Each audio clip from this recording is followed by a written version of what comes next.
When we think about humanity's greatest achievements, the moon landing is almost always at the top of the list.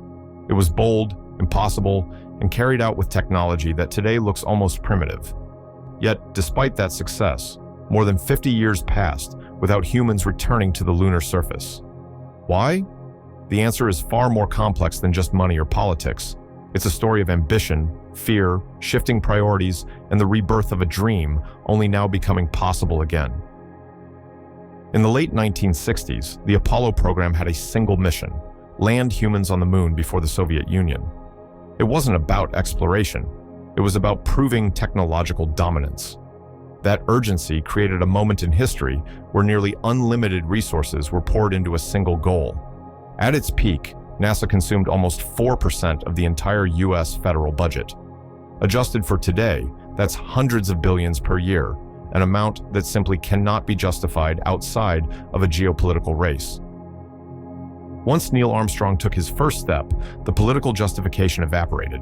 The public lost interest shockingly fast. By Apollo 12, television networks didn't even broadcast the mission live. People felt that the mystery was gone. We've been there, we've done that. What remained was a program that was extremely expensive, incredibly risky, and no longer supported by the same national urgency that created it. But cost wasn't the only factor. The Apollo missions were dangerous. Every time astronauts sat on top of a Saturn V, they were essentially riding a controlled explosion. Apollo 13 showed how thin the line between triumph and disaster really was. NASA understood that the more moon missions they attempted, the higher the chance of losing a crew. With political pressure fading and budgets shrinking, the agency shifted its strategy. Instead of going farther, it decided to build infrastructure closer to home. This change led to the Space Shuttle era. The Shuttle was designed to make space travel routine, reusable, and more affordable. But it also came with limitations. It could not reach the moon. Its missions focused on Earth orbit, satellite deployment, and building the International Space Station. For decades, NASA convinced itself that low Earth orbit was the right place to be: stable, useful, and politically safe. Meanwhile, the moon became almost symbolic, a place we had conquered once and didn't need to return to. But that thinking slowly began to change as scientists discovered something Apollo astronauts never imagined. The moon wasn't dead, empty, or useless. It was a treasure chest of resources, especially water ice hidden in permanently shadowed craters. Water means fuel. Fuel means deep space missions. Suddenly, the moon wasn't just a trophy. It was a gateway. And just as this new scientific motivation appeared, a revolution happened in the private sector. Companies like SpaceX demonstrated that rockets could be reused, dramatically reducing launch costs. What once cost billions now costs tens of millions. Human spaceflight became not only feasible again, it became economical. That combination, new science, new technology, and new ambition, is why humanity is finally returning to the moon. Not for flags, not for competition, but to build, to stay, and to expand outward for the first time in history. The story of why we're returning to the moon now begins with something Apollo never had: a long-term plan. During the Apollo era, the goal was simply to get there before anyone else. There was no intention to build bases, extract resources, or prepare for Mars. But today's missions, under NASA's Artemis program, are designed from the ground up for permanence. Artemis isn't a single mission. It's a multi-stage architecture meant to stay for decades. The first major difference is technology. Apollo relied on disposable rockets and short missions. Artemis relies on reusable systems, modular spacecraft, and long-duration habitats. The Space Launch System provides immense raw power, while spacecraft like Orion offer advanced safety systems far beyond anything Apollo had. And for the first time ever, astronauts will land near the lunar South Pole, a place no human has set foot before. Why the South Pole? Because water ice exists there in enormous quantities, locked inside craters that never see sunlight. That ice can be split into hydrogen and oxygen, the building blocks of rocket fuel. This transforms the moon from a destination into a refueling station.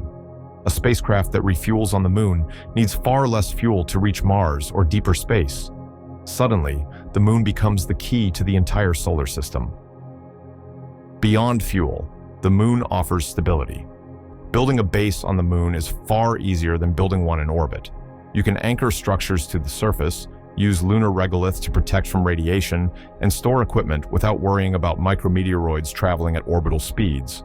Artemis plans include 3D printing lunar habitats, setting up power grids, and gradually building the infrastructure needed for long-term human presence. Another major driving force is international collaboration. Unlike Apollo, which was a national race, Artemis is a global project. Agencies from Europe, Japan, Canada, and multiple private companies are contributing components. Shared technology reduces costs, increases reliability, and builds a foundation for future planetary missions. The moon, once a symbol of competition, is becoming humanity's shared outpost. There's also an important scientific motivation. The lunar South Pole may contain untouched material from billions of years ago, preserved in cold traps where sunlight never reaches. Studying that material could help answer questions about how water arrived on Earth, how the early solar system formed, and whether icy bodies could have delivered ingredients for life. And of course, the moon is the perfect training ground. Mars is far harsher and much more dangerous than the moon. Radiation is stronger, communication delays are longer, and rescue is nearly impossible. If humanity is ever going to reach Mars safely, we must first learn how to build, repair, and survive on another world, starting just 3 days away from home. For the first time in history, the technology, science, and global ambition are aligned. We're not going back to repeat the past. We're going back to build the future. While Apollo was a sprint, Artemis is a marathon, a slow, methodical construction of the first human foothold beyond Earth. But understanding why this moment in history is so important requires looking at the moon not just as a destination, but as a platform. In many ways, the moon is the perfect stepping stone, close enough for rescue, far enough to teach us how to live off-world. The challenges we face are enormous.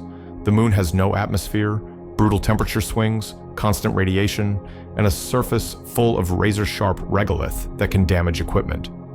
But these difficulties are exactly why Artemis matters. If we can build sustainable infrastructure in this environment, we can build it anywhere. Every experiment, power system, and habitat module we place on the moon becomes a prototype for Mars and beyond. Energy is one of the fundamental requirements for long-term lunar operations.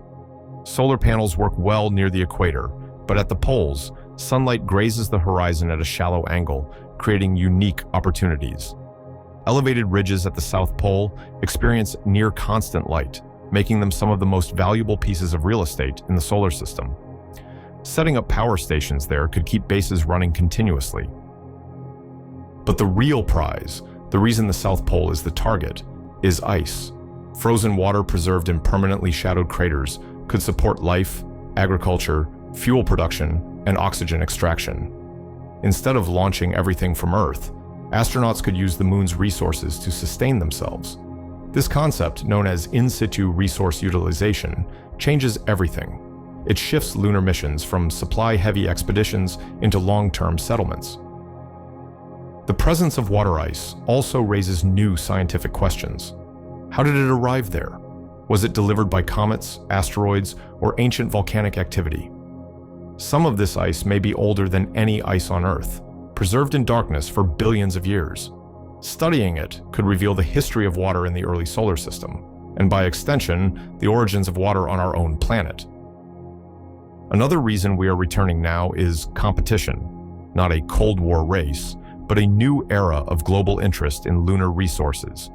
China, in particular, has invested heavily in building its own South Pole missions, with plans for permanent scientific stations.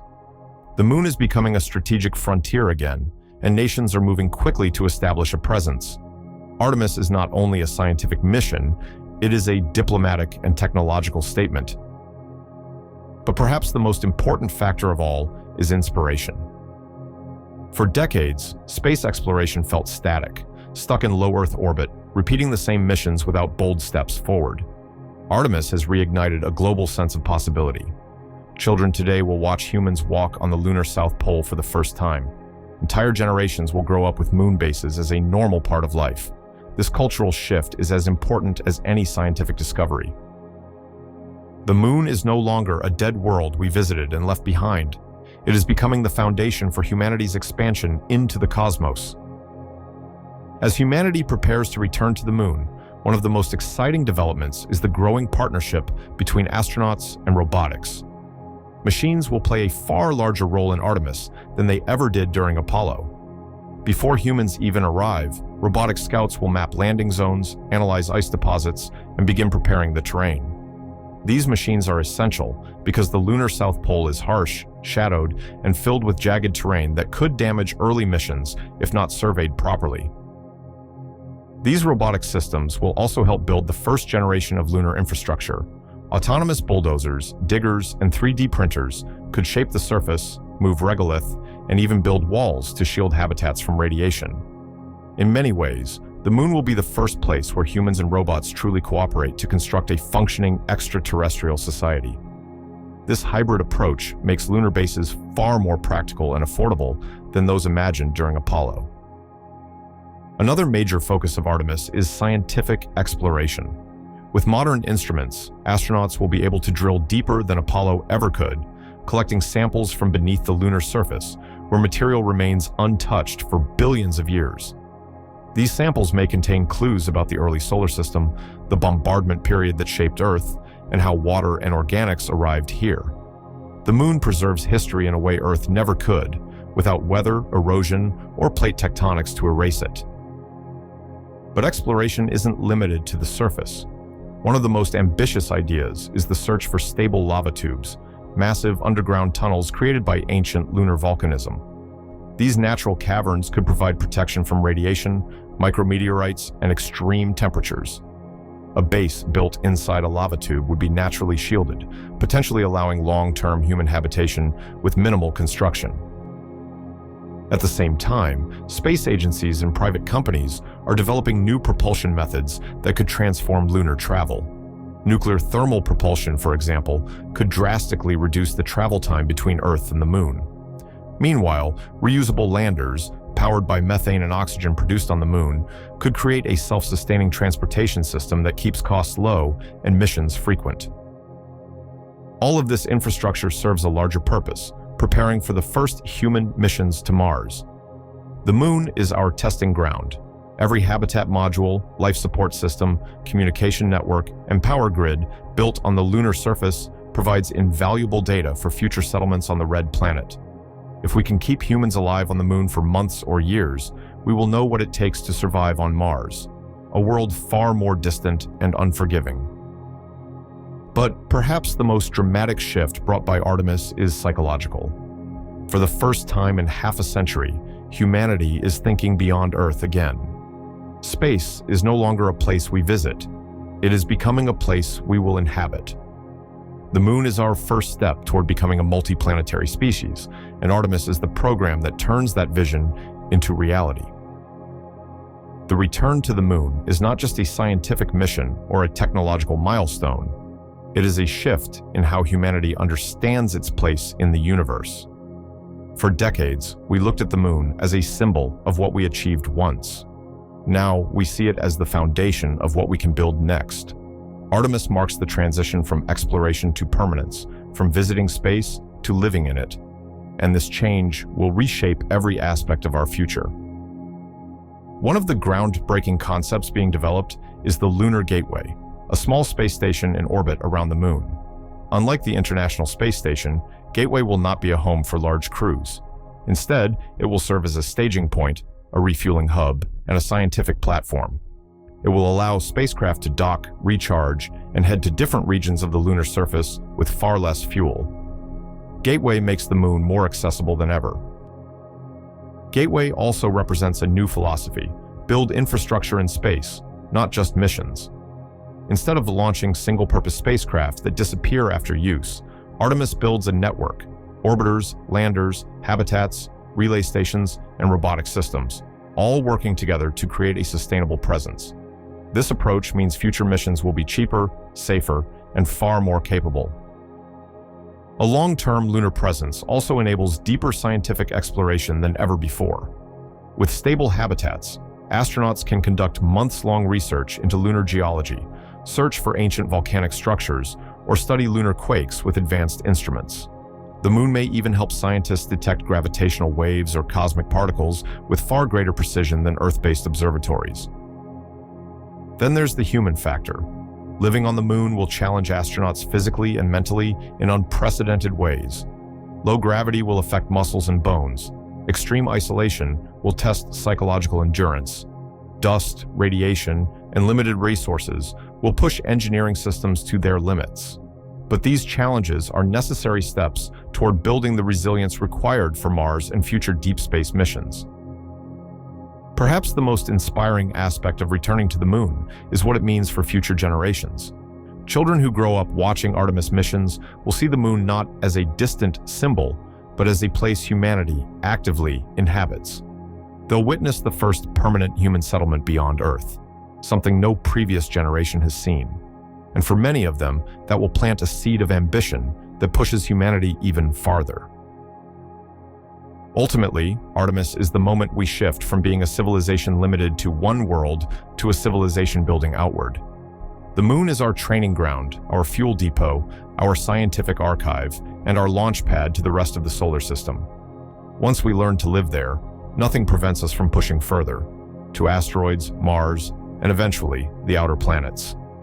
The moon is not the end of the journey. It's the beginning.